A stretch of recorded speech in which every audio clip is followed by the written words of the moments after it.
Billionaire planned a surprise for his fiancée on Valentine's Day, but what she did to his maid froze him. He had the ring. He had the roses. He had the perfect plan. But he never planned for the truth to walk through his front door wearing an apron. One Valentine's Day. One secret. And one woman who would change everything. I want everything perfect, Marcus. Not almost perfect. Not close to perfect. Perfect.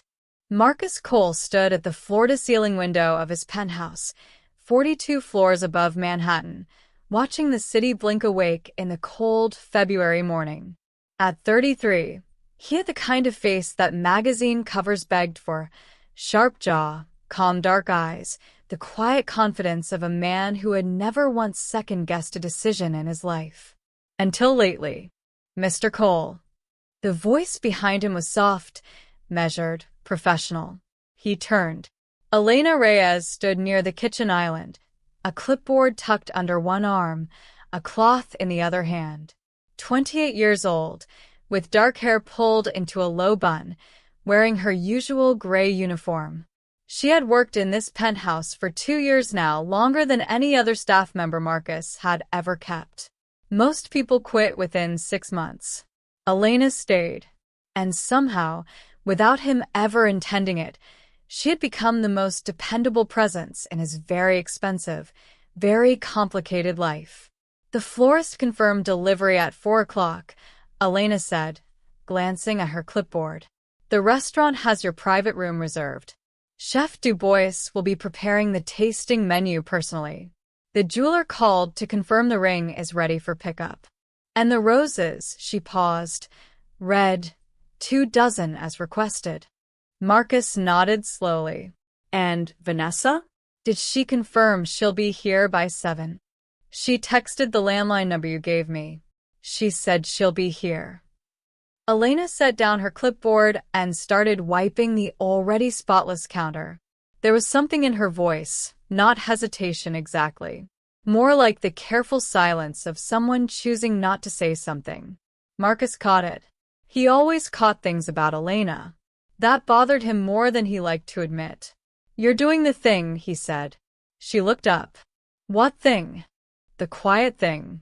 Where you go very still and very polite, and you're actually thinking something you've decided not to say. Elena held his gaze for exactly 2 seconds, the professional limit, and then looked back at the counter. I'm just cleaning, Mr. Cole. Elena. The roses will be beautiful, she said simply. Miss Vanessa will love them. Marcus watched her for a moment longer, then turned back to the window. Outside, February was gray and bitter. Inside, everything was warm and arranged and exactly as it should be. So why did something in his chest feel like a cracked window? He had met Vanessa Hartwell 14 months ago at a charity gala. She was stunning, blonde, polished, the daughter of a real estate dynasty. She laughed at the right moments, wore the right things, said the right words at every dinner party and board event. His mother approved. His business partners approved. The tabloids had already started calling them Manhattan's golden couple. Tonight, Marcus was going to propose. He had planned every detail with the same precision he used to close billion-dollar deals. The ring alone had cost more than some people's houses. There was absolutely no reason for the faint unease that had been sitting in his stomach for the past 3 days like a stone. He told himself it was just nerves. Perfectly normal. He told himself that a lot. By noon, the penthouse was transforming. Florists moved through the space with armloads of red roses. A lighting designer adjusted the ambience in the dining room. A sommelier arrived to pre-chill 2 bottles of a 1998 Burgundy. Elena moved through all of it like water through rocks, quiet, efficient, invisible to everyone except Marcus, who found his eyes drifting to her more than once from across the room. She directed the florists with calm authority. She double-checked temperatures in the kitchen. She fixed a crooked candle on the table and stepped back to assess it with the focused expression she always wore when she wanted something done right. He had never thought about it before, Not consciously, but Elena cared about this apartment. Not the way an employee cares about a job. The way a person cares about a home. His phone buzzed. A text from Vanessa. Can't wait for tonight, babe. Wear the gray suit. You look like a god in the gray suit. Marcus smiled. He typed back, 7 o'clock. Don't be late. He slipped his phone into his pocket and walked toward the kitchen to grab a water bottle. Elena was at the sink, rinsing out a vase. He stood beside her, reaching past her to the refrigerator. For just a second, he was close enough to smell the clean, faint scent of her shampoo. Something simple. Vanilla and cedar. She stepped aside immediately. Professionally. Everything looks good, he said for no particular reason. It does, she agreed. You think she'll say yes? The question came out before he decided to ask it. He wasn't sure why he asked it. Elena paused for just a breath, that half-second pause that said everything, and then she smiled the polite smile she kept in her professional toolkit. Any woman would be lucky to say yes to you, Mr. Cole. That was not an answer. And they both knew it. Marcus studied her face, the careful neutrality of it, the dark eyes that were always steady, always measured, always carrying something they never quite released. You've been with me 2 years, he said. Yes. In 2 years, you have never once told me what you actually think. About anything. Elena turned to fully face him then, which was unusual. Normally, she kept that practiced 3/4 angle, present but not quite direct. You don't pay me for my opinions, Mr. Cole. What if I asked for one? Right now. Off the clock. Something moved behind her eyes. Something real and unguarded, and there for just a fraction of a second before the walls came back up. I think, she said carefully, that tonight will go exactly the way you planned it. She picked up the vase and moved toward the dining room. At the doorway, she stopped, her back to him. And I think you should ask yourself whether the way you planned it is actually what you want. Then she walked away as quietly as she always did, leaving Marcus Cole, a man who had never once been speechless in a boardroom, standing in his own kitchen with his water bottle in his hand and absolutely no idea what to do with that. By 4 o'clock, the roses had arrived. By 5, the ring was in his jacket pocket. By 6:30, Marcus was dressed in the gray suit. And at 6:58, exactly 2 minutes before Vanessa Hartwell was due to arrive, his phone rang. A number he didn't recognize. He almost didn't answer it. He answered it. And the voice on the other end said 4 words that made the ring in his pocket feel suddenly like a stone. You need to know. Marcus stood perfectly still in the center of his dining room, surrounded by roses and candlelight and $200,000 worth of romantic planning, and felt the bottom drop out of something. Who is this? His voice was steady. That was training. Years of boardrooms and negotiations, and never letting anyone see the flinch. The voice on the phone was a woman. Young, maybe mid-20s. Nervous. The kind of nervous that sounds like someone who rehearsed what they were going to say and then forgot at the moment the call connected. My name is Jessie.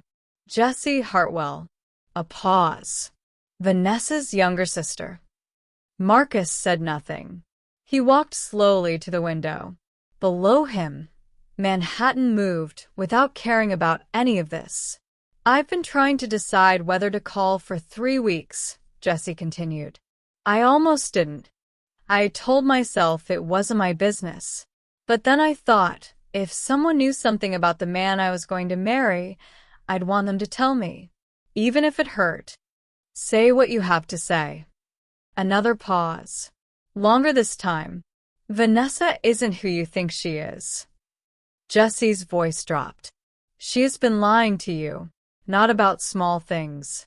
About everything. About who she is, what she wants, why she chose you. A breath. There's a man. There's been a man the entire time. His name is Derek Paulson. He's a developer in Chicago. They've been together for 4 years. They never broke up, Marcus. Not once. Marcus closed his eyes. The city glittered below him, indifferent and brilliant. She loves him, Jessie said. She's always loved him. But he doesn't have money. He doesn't have connections.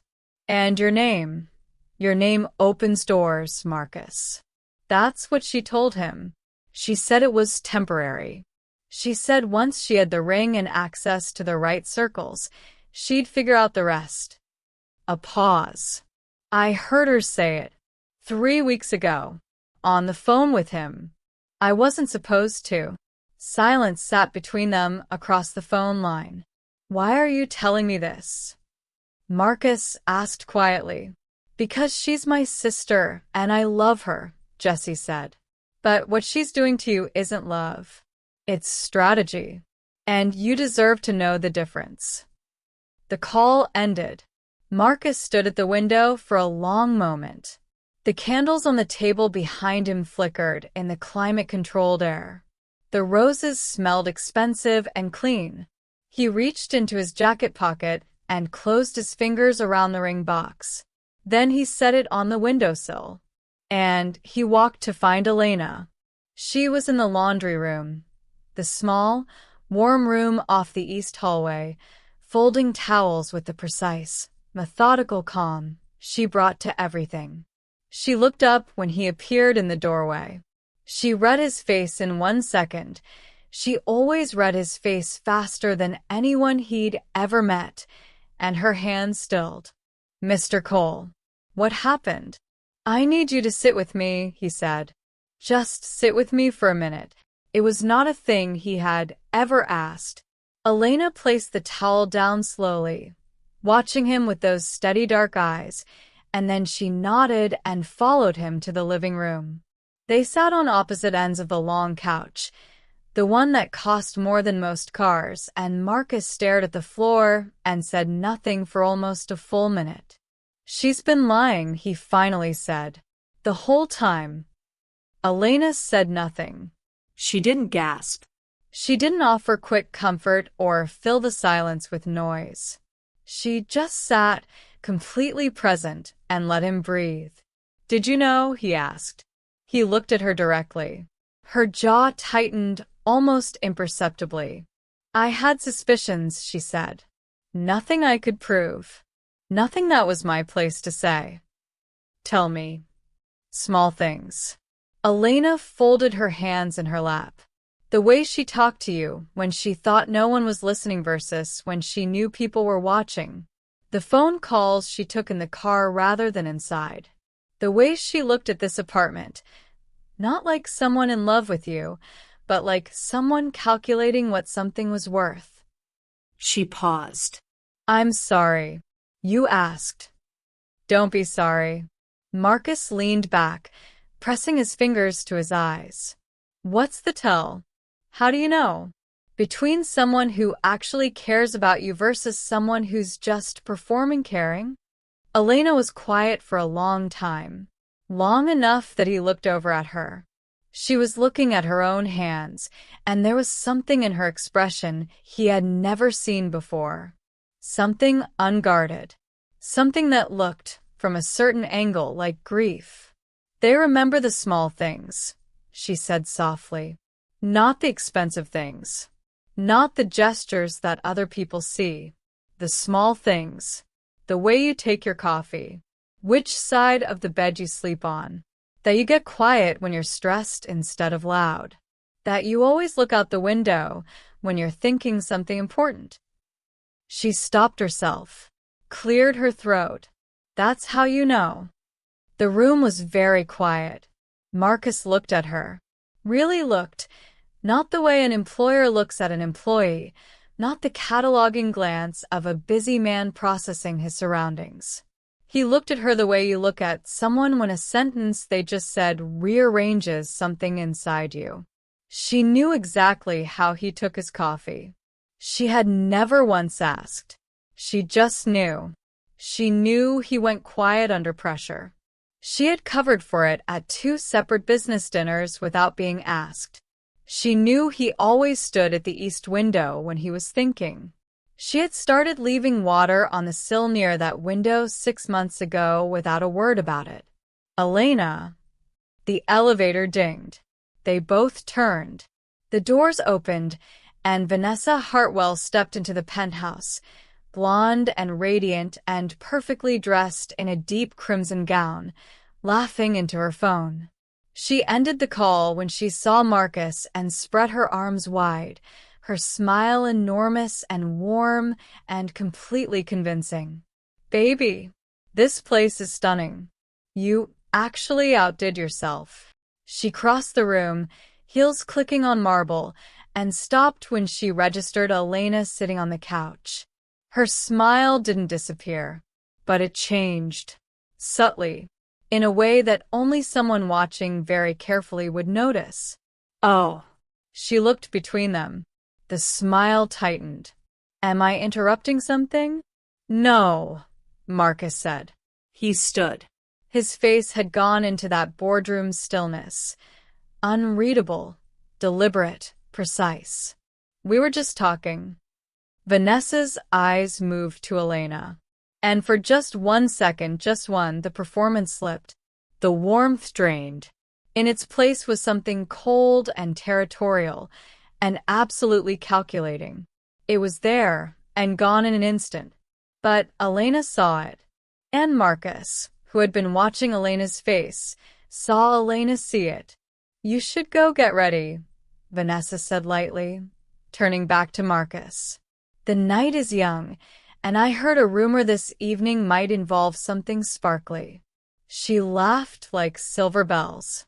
Marcus smiled. The practice smile. The negotiation smile. Give me 5 minutes, he said.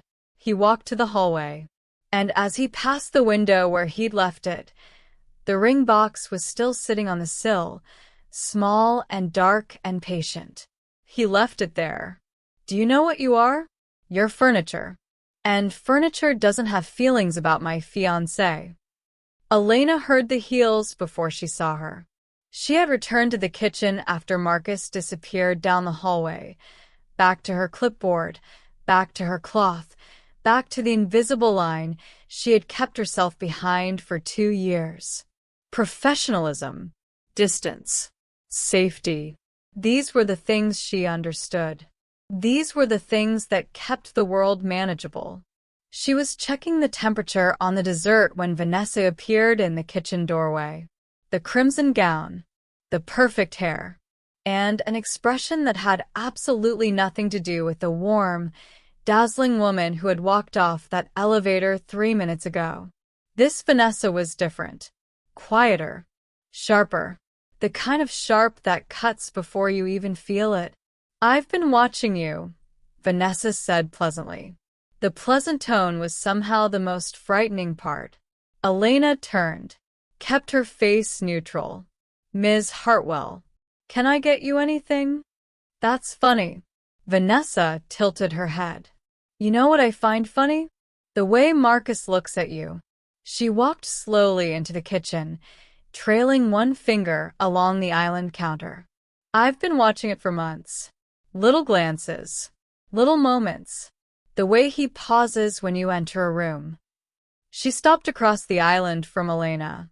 Do you think I'm stupid? I think, Elena said carefully, that I'm the housekeeper and Mr. Cole is my employer, and there is nothing beyond that. Of course there isn't. Vanessa smiled. Because you know your place, don't you? You're smart enough for that, at least. The smile didn't move. But smart isn't enough sometimes. Because the problem isn't what is happening. The problem is what Marcus is starting to imagine could happen. And I won't have it. Elena said nothing. Vanessa leaned slightly forward. I need you to quit. Silence landed in the kitchen like a dropped plate. By tomorrow morning, Vanessa continued. You'll give notice tonight. Some excuse. Family emergency, better opportunity, whatever you want. And you'll be gone before I move in. Because yes, she straightened, smoothing the front of her gown. I will be moving in. After tonight, this will be my home. And I don't keep furniture that confuses itself with family. Elena's hands were flat on the counter. She could feel her heart beating in a deliberate, controlled rhythm. The rhythm of someone who has learned to be calm in storms because they had no other choice. And if I don't, she asked, quietly, without flinching. Vanessa studied her with something almost like respect. Almost. Then I will make your life here so uncomfortable that quitting will feel like freedom. She held eye contact. I have resources you can't imagine, Elena. I know people. The agency you came from, I know the director personally. One call and your references are ruined. Not just here. Everywhere. She paused to let that sit. I'm not making a threat. I'm giving you information so you can make a smart decision. Elena stood very still. And then something happened that Vanessa had not expected. Elena looked up, directly, without the professional half-angle, without the careful distance. Just direct, clear, completely steady eye contact. Is that all? She asked. Vanessa blinked. Just once. Excuse me? I asked if that was all. Elena's voice was not loud. It was not angry. It was something far more unsettling. It was entirely calm. Because if it is, I have a dessert to finish plating, and I'd like to do my job. Vanessa stared at her, and Elena held the gaze, without a single tremor. You're making a mistake, Vanessa said softly. Maybe, Elena said. But it'll be mine to make. What neither of them knew, what neither of them had any reason to check, was the small device mounted near the range hood. A security camera, one of 14 Marcus had installed throughout the penthouse after a break-in 3 years ago. Most people forgot about them entirely. Marcus had not forgotten. He was standing in the hallway outside the kitchen, jacket in hand, fully intending to walk in and tell Elena something. He wasn't even sure what, when he heard the voices. He stood motionless, listening. He heard every word, every single word. He stood there as Vanessa delivered her quiet, surgical ultimatum. He stood there as Elena refused it without raising her voice by a single degree. He stood there as the woman he had planned to propose to tonight revealed herself, not with screaming or drama, but in that particular cold, methodical cruelty that is so much more damning than rage. He thought about Jessie's phone call. She said it was temporary. She said once she had the ring and access to the right circles, she'd figure out the rest. He thought about Elena at the window. They remember the small things. The way you take your coffee. Which side of the bed you sleep on. He looked down at his jacket. At the breast pocket, where he had moved the ring box after all, some instinct, some muscle memory of the plan he'd made. He put the jacket on. And he walked into the kitchen. Both women turned. Vanessa's face shifted instantly, back to warmth, back to the red carpet smile that had convinced everyone for 14 months. There you are, she said brightly. I was just chatting with Elena. She's been so wonderful tonight, getting everything ready. She crossed the kitchen and took his arm. Should we go sit? I'm starving, and those candles look incredible from here. Marcus looked past her to Elena. Elena was already looking away. Back to the plates. Back to her work. The professional quarter angle, the steady hands, the careful invisible line. Actually, Marcus said, I have a question for you first. Vanessa. She turned back to him, smiling. Patient. Expectant. How long have you known Derek Paulson? The kitchen went completely silent. The smile didn't fall. Not immediately. It took 3 full seconds, 3 seconds of rapid internal calculation, of a brilliant actress searching for the next line, before it finally, fractionally, cracked. Elena's hands went still on the counter, and Vanessa Hartwell, for what was possibly the first time in her very polished life, had absolutely nothing to say. Say something, Vanessa. For years is a long time to forget a name. The candles burned. The roses stood in their vases, red and perfect and completely useless. The burgundy sat in its ice bucket at exactly the right temperature for a celebration that was no longer happening. Vanessa moved first. She stepped back from Marcus. Just one step, small and smooth, but it was the step of someone unconsciously creating distance, creating options. The step of someone whose instincts had kicked into crisis mode before their brain had fully processed the situation. Where did you hear that name? Her voice was still controlled, still beautiful, but the warmth was gone now. The engineering was showing underneath, the way you can see the frame of a house when the drywall comes down. Does it matter? Marcus asked. It matters a lot, actually. She tilted her head. The smile came back, different now, defensive and sharp. Because people say a lot of things, Marcus. Especially people who might be jealous of what we have. I'd be very careful about listening to. I heard it from Jesse. The name hit like a brick through a window. Vanessa's composure didn't shatter. It was too well built for that. But it buckled, visibly, completely, right there in the candlelight, and for just a moment Marcus saw something honest in her face. Not remorse. Not love. Pure, focused panic. Jesse doesn't know what she's talking about, Vanessa said quickly. She's always been jealous of me. Since we were kids. She's tried to sabotage my relationships before. Stop. Marcus's voice was quiet. That was always more frightening than loud. Just stop. She stopped. He looked at her, really looked, the way he'd looked at Elena earlier, the kind of looking that actually sees. He thought about 14 months. He tried to find a moment, one real, unguarded, unperformed moment that was purely Vanessa. Not Vanessa at a gala. Not Vanessa meeting his board members.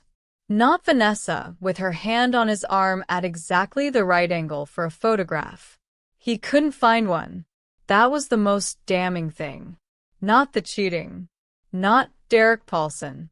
The absence. The total, fundamental absence of anything real. Did you ever actually want to be with me? He asked. Not what I have. Not what I represent. Just me. As a person. Did you ever actually want that? Vanessa was quiet for a long, long moment. And then, in what was perhaps the first fully honest thing she had ever said to him, she said, I don't think I know the difference. The honesty didn't save her, but it at least made her human for a second. Marcus nodded slowly.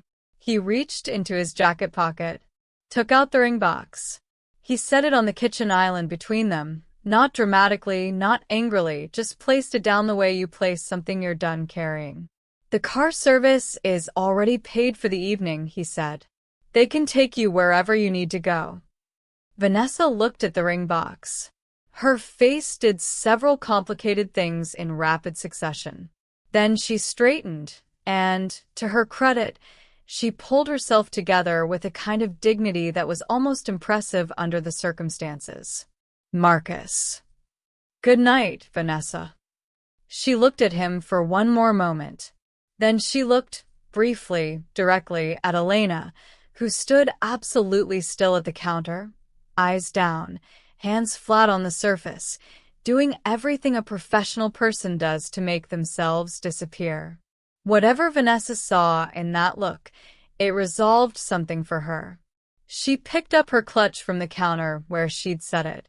She walked through the kitchen, through the dining room, past the roses and the candles and the life she'd been building on borrowed feeling.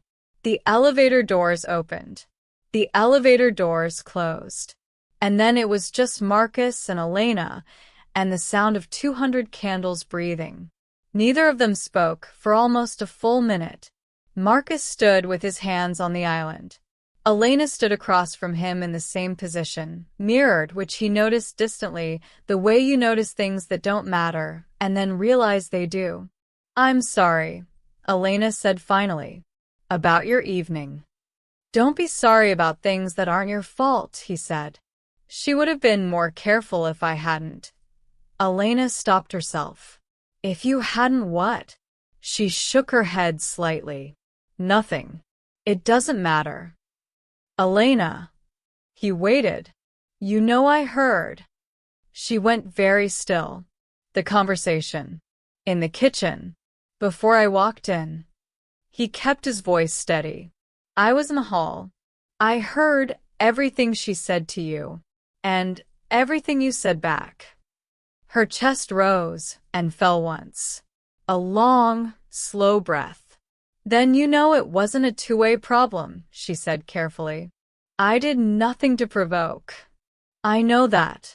He paused. "I'm not bringing it up to make you feel accountable.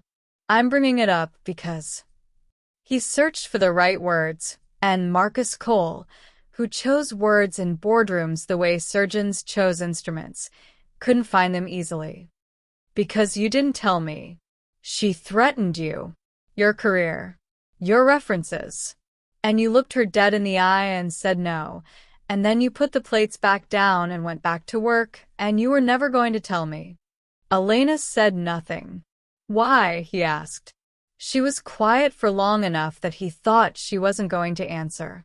Then, "Because you seemed happy," she said. Simply, quietly, like it was obvious. "When I thought you were happy, it wasn't my place to say anything that would take that away." Marcus stared at her. "Even if it was a lie?" he said. "I didn't know for certain it was a lie," she said. "I only knew my own." She stopped again. Stopped very deliberately. "Your own what?" A pause. "My own perspective is biased," she said carefully. "I knew that. So I kept it to myself."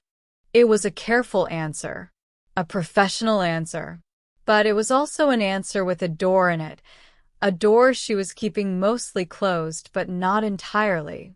Marcus could see the light underneath it. He didn't push. Not tonight.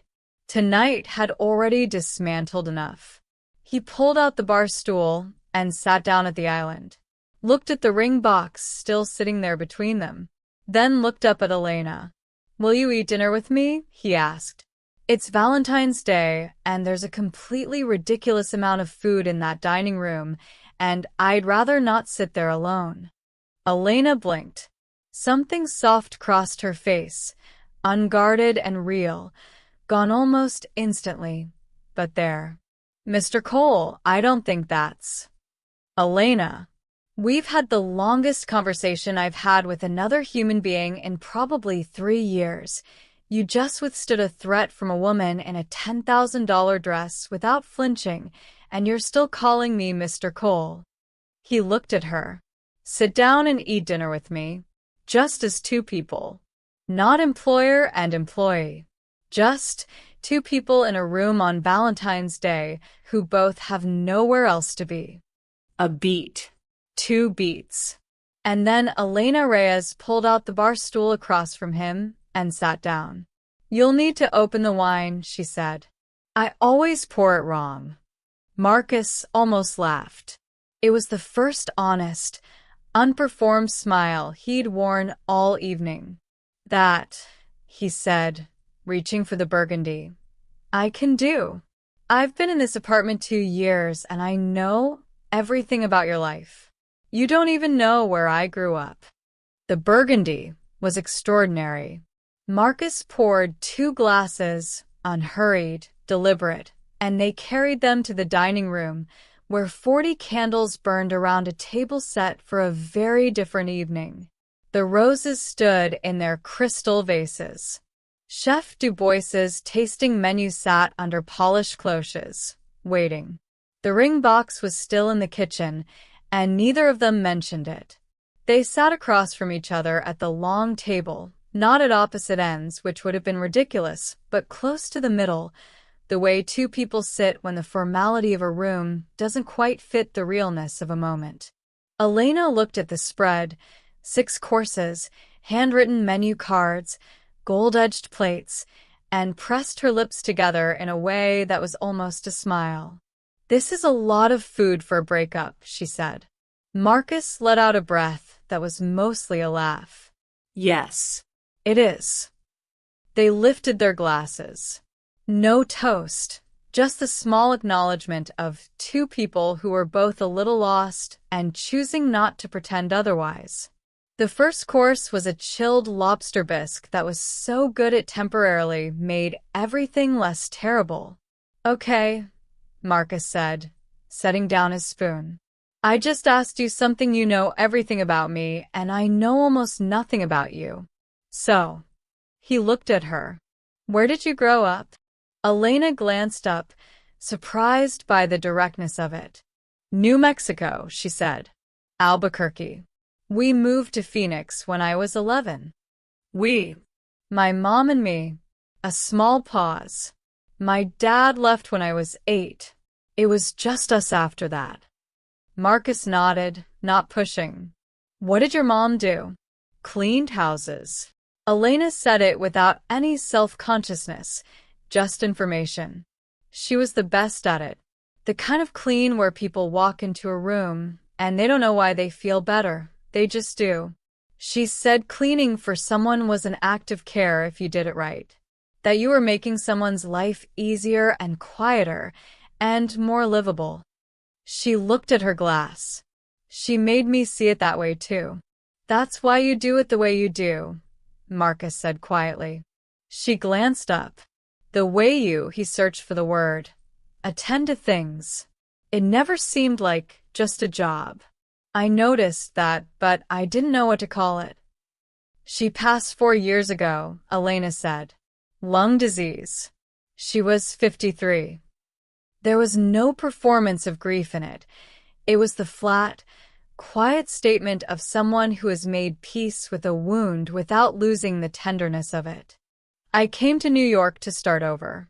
The agency placed me here." She tilted her head slightly. "I was supposed to stay 3 months. What made you stay?" She considered this with the serious attention she gave to all things. "It was the view," she said finally. "Not the penthouse.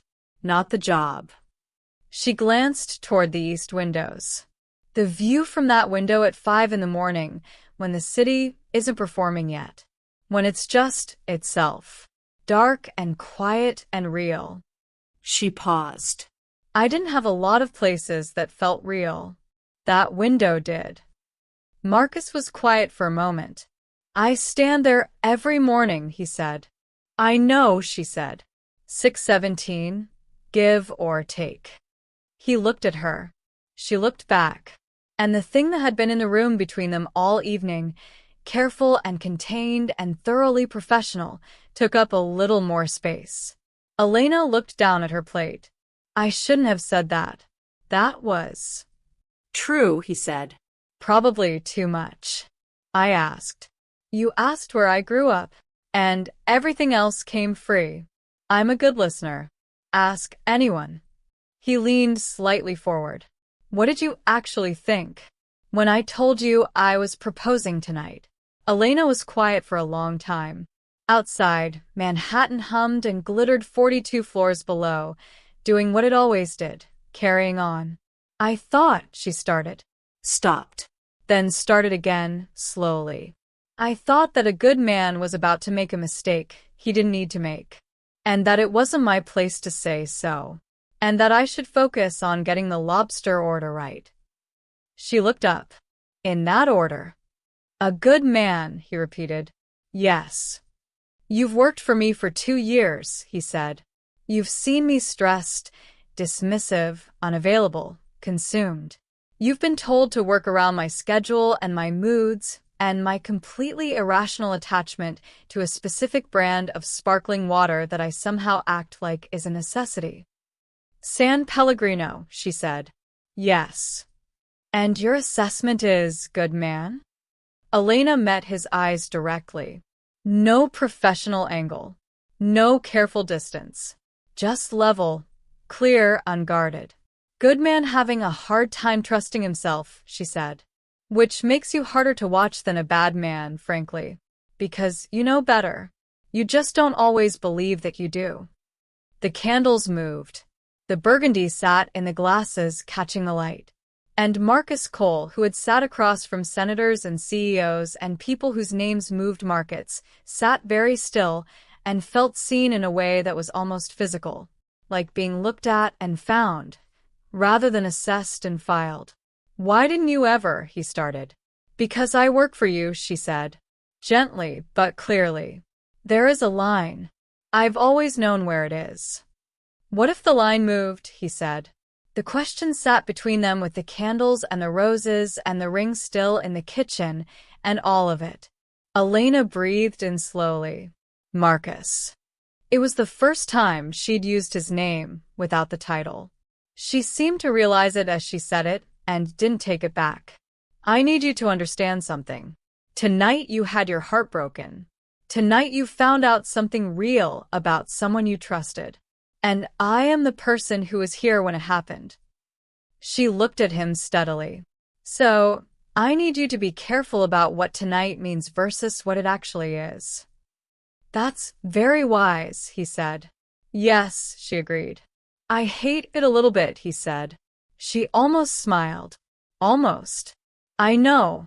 They ate the rest of the meal in the kind of quiet that doesn't need filling, the comfortable, waitful quiet of two people who have said something real to each other and are still in the room together on the other side of it. At 11:15, Elena stood and began to clear the plates. Leave them, Marcus said. Please. She paused. Sit back down, he said. Just for another few minutes. She sat. Outside, the city was doing what cities do, being enormous and indifferent and full of lives happening in all directions. Marcus looked at the east window. My dad told me once, he said quietly, that the thing about money, real money, is that it convinces you that you've solved all the human problems. And you spend a decade finding out you haven't. He paused. I think I spent so long building things that I forgot to look at what I was building them for. Elena said nothing, just listened, the way she always listened, fully, without judgment, without waiting for her turn to speak. What would you build for? He asked her. If it was up to you, what would you build a life for? She thought about it, not quickly, the way she thought about everything, seriously, carefully, like the question deserved its full weight. For the 5 a.m. windows, she said finally. For real things in real rooms with real people. She paused. For work that means something to the person you're doing it for. She looked at her hands. For not being furniture. The last 3 words were quiet, but they landed. Marcus looked at her for a long moment. You've never been furniture, he said. Not for a single day. Not to me. Elena looked up. And this time, the door she'd been keeping mostly closed opened just a little wider. I'm not asking you to be anything other than what you already are. That's kind of the whole point. Morning came to Manhattan the way it always does, without asking, without ceremony, gray and clean and entirely indifferent to what had happened the night before. Elena woke on the couch. Somewhere in the late hours she had fallen asleep mid-sentence. The wine, the warmth, the long, strange, impossible night catching up with her all at once. There was a blanket over her that hadn't been there before. Cashmere. She recognized it from the hall closet. She sat up slowly. The dining room was visible from where she sat. The candles burned down now, the roses still standing, the table a beautiful ruin of a very different evening. The ring box was gone from the kitchen island. She noticed that. Marcus was at the east window. 6:17, give or take. He turned when he heard her move. He was in a gray t-shirt and dark trousers, no jacket, coffee in hand, the version of him that only existed before the day's performance had to begin. He looked like a person. Just a person. "You should have woken me," she said, standing, smoothing her uniform with the instinct of 2 years. "You were asleep for 11 minutes when I decided it would be cruel," he said. "Coffee?" She looked at him. "Elena, coffee. Yes or no?" "Yes," she said. He poured it without asking how she took it. "Of course." She sat at the kitchen island. He leaned against the opposite counter. The morning light was coming in flat and pale and honest, the way morning light does, showing everything without comment. "I've been thinking," he said, "about what you said last night." "I said a number of things last night," Elena replied, "some of which I've already mentally filed under blame, the burgundy." "None of them," he said. "You said none of them by accident." She held the mug with both hands. Didn't argue. "I'm not going to pretend last night was nothing," he said. "That would be dishonest. And I've had enough dishonesty in this apartment to last me quite a while." He paused. "But I'm also not going to do the thing where I take one emotional night and try to fast forward it into something neither of us has had time to actually figure out. That's how people make the same mistake twice in a row." Elena looked up. "That's wise," she said. "I learned from someone who used that word last night," he said. "I also know that the circumstances are complicated," she said. "Complicated," he agreed. He set down his coffee and looked at her, direct and clear and without any of the careful social software that usually ran between people. "What I know is this," he said. "For 2 years, you've been the most real thing in this apartment. Maybe in my life. And last night you sat across from me at a table that was supposed to be for something else, and you talked to me like a person, and I felt more myself in those 3 hours than I've felt in years." He paused. "That's not nothing. And I'm not prepared to put it back in a professional box and act like it didn't happen." Elena was quiet.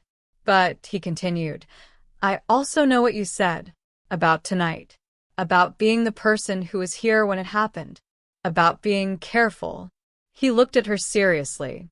"So, I'm not proposing anything. I'm not making any declarations. I'm just," he searched, "I'm asking you not to leave.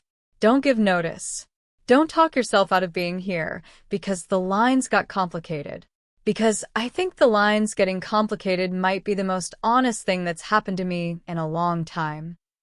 A long silence settled in the kitchen. Outside, a siren moved through the morning streets, blocks away. A taxi honked. The city continued its relentless, indifferent business.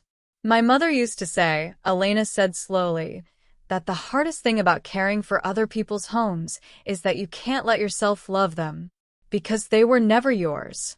You have to stay just far enough back." She looked at the countertop.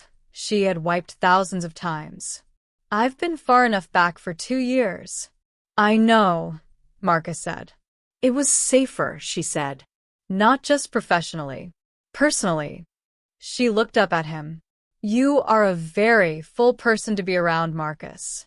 The rooms feel different when you're in them. I noticed that from the first week. And I made myself a rule because of it."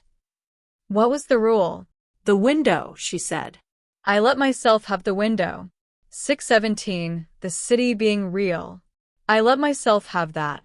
Everything else, I kept behind the line." Marcus looked at her for a long time. "That sounds lonely," he said. She didn't answer. But she didn't disagree. "What if you didn't have to have a rule?" he said.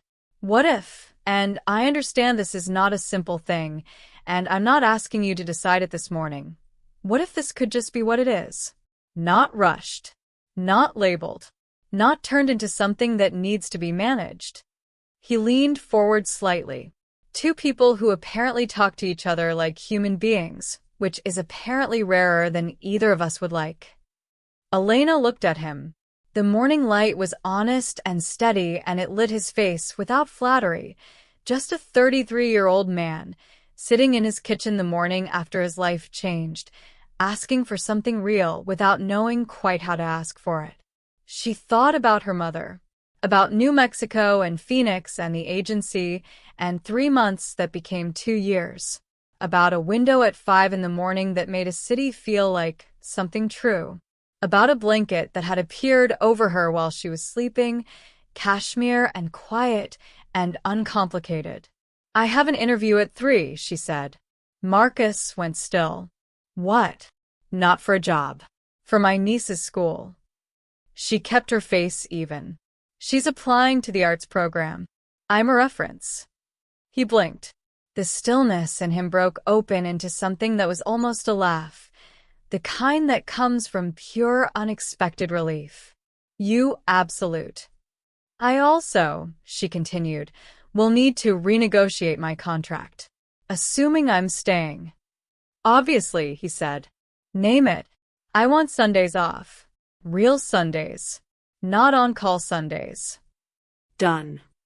"I want the sparkling water to be a shared item and not solely dedicated to your irrational preferences."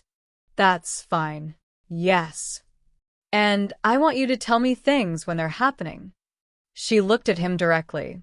"Not after you've already decided. Not when it's already too late. When they're happening.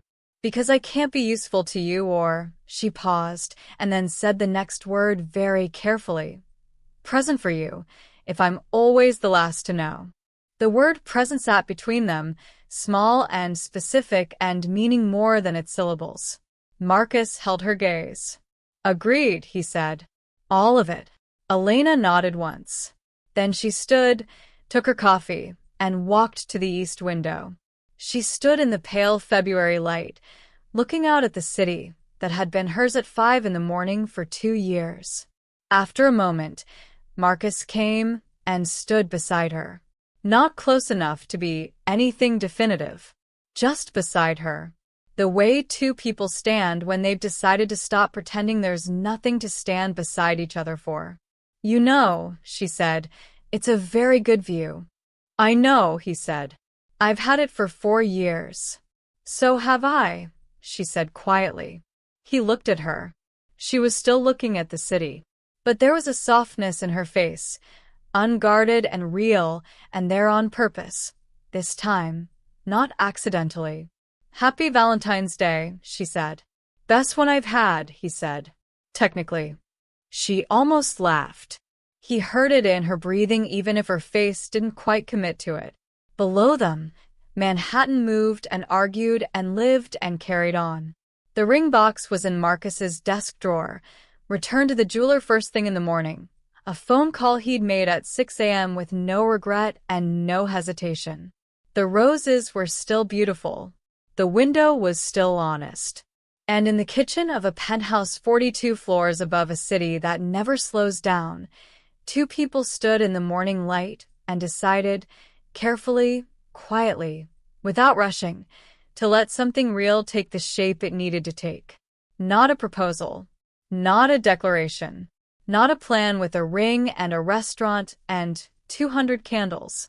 Just the beginning of something that didn't need to perform, which, it turned out, was exactly the kind of love that lasts.